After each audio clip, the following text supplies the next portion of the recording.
and is celebrated with exuberant festivities.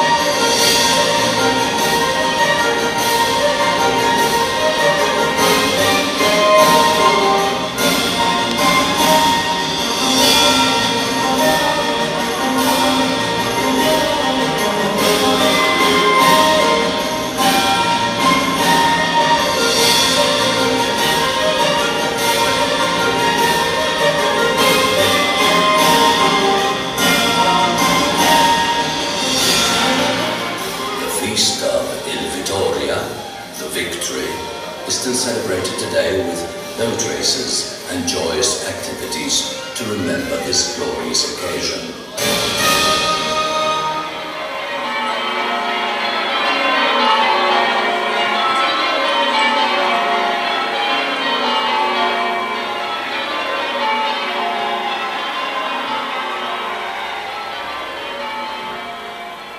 The gentlemen of Europe were aware that never again should they allow their enemies to subdue them into another atrocious near defeat.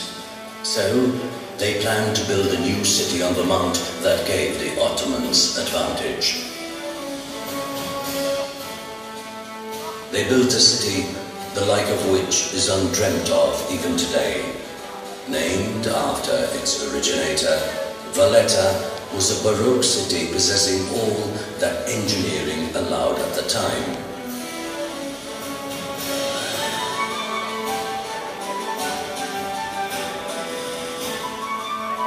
Tensions relaxed, and the strict lifestyle of the order members was eroded, and earthly attractions brought about a new trade and the local girls.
Still celebrated in children's games, the selling off of Maltese goods to knights is still enacted.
capitulated on June the 11th, 1798. The following day, a treaty was signed by which the order handed over sovereignty of the island of Malta to the French Republic.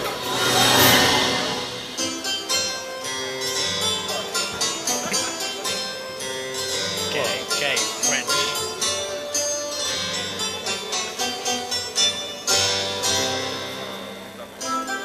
During his very short 6-day stay, Napoleon accomplished quite a number of reforms.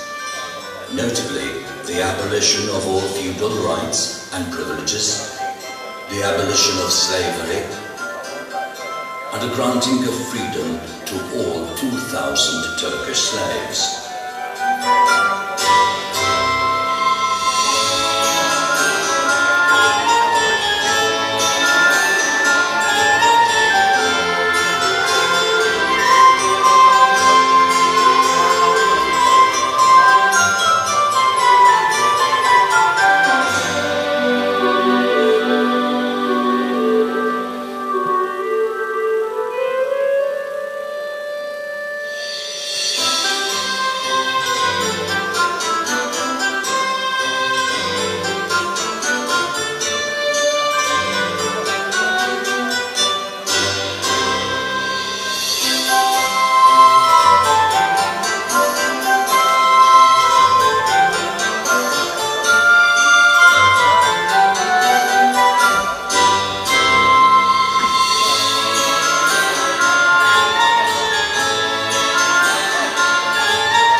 This illusion did not last long.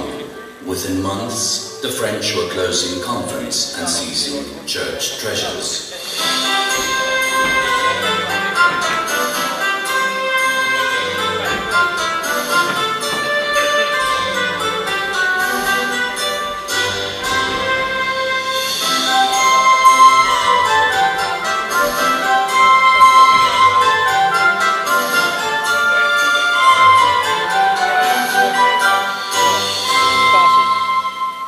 The Maltese people rebelled, and the French garrison of General Vaubois retreated into Valletta. After several failed attempts by the locals to retake Valletta, the British were asked for their assistance. Rear Admiral Lord Horatio Nelson decided on a total blockade in 1799, and the French garrison surrendered in the year 1800.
Under the terms of the 1802 Treaty of Amiens, Britain was supposed to evacuate the island, but failed to keep this obligation.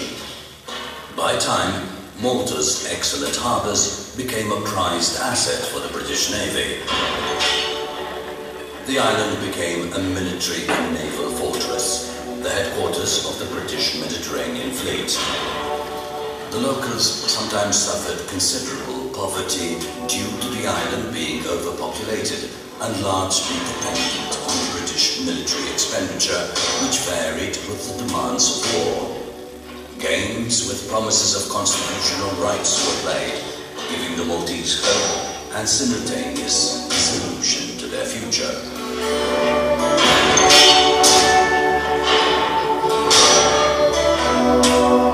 Can you check my the camera case on the right hand side?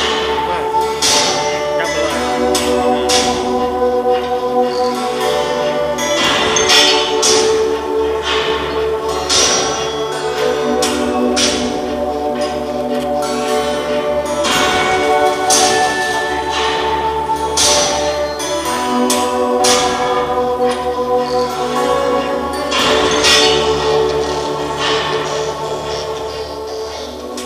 During World War I, Malta became known as the nurse of the Mediterranean, a reputation which has been embraced on many an occasion in its colourful history.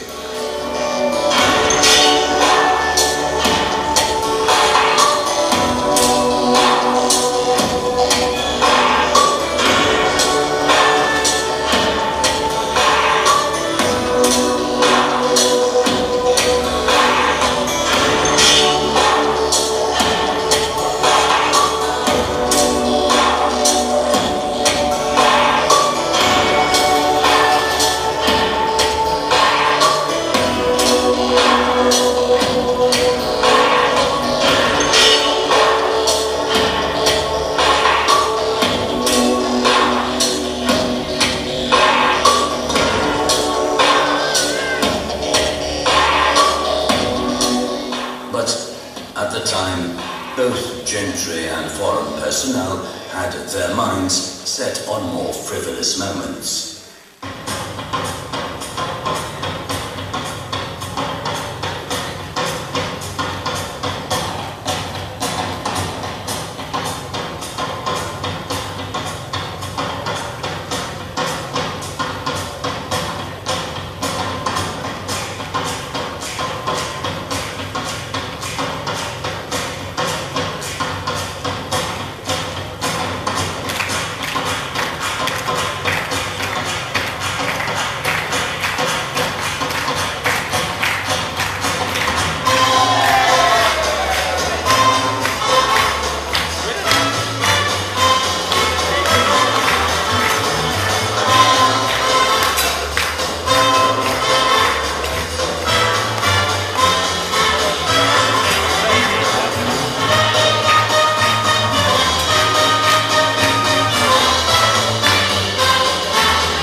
In the late 1930s, the political scenario of nearby Europe was experiencing a similar upheaval.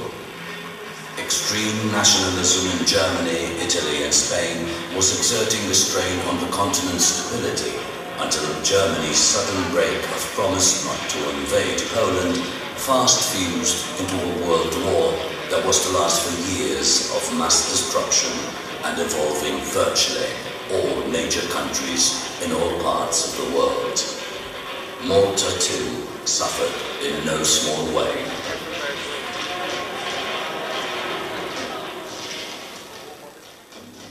At the time of the Italian declaration of war, Malta's air defense consisted of 4 obsolete 1930 Gloucester Gladiators.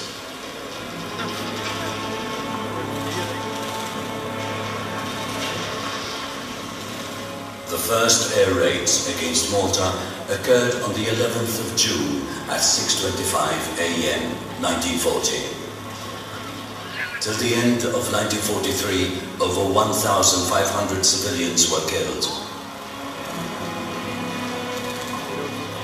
While Italian and German bombers brought havoc to the Maltese islands, the problem of supplies was soon felt.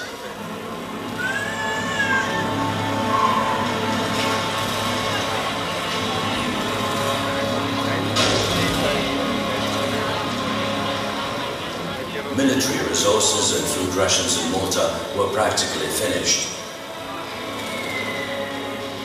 However, the people's heroism withstood every attack. On the 15th of April 1942, King George VI awarded the highest civilian award for gallantry, the George Cross,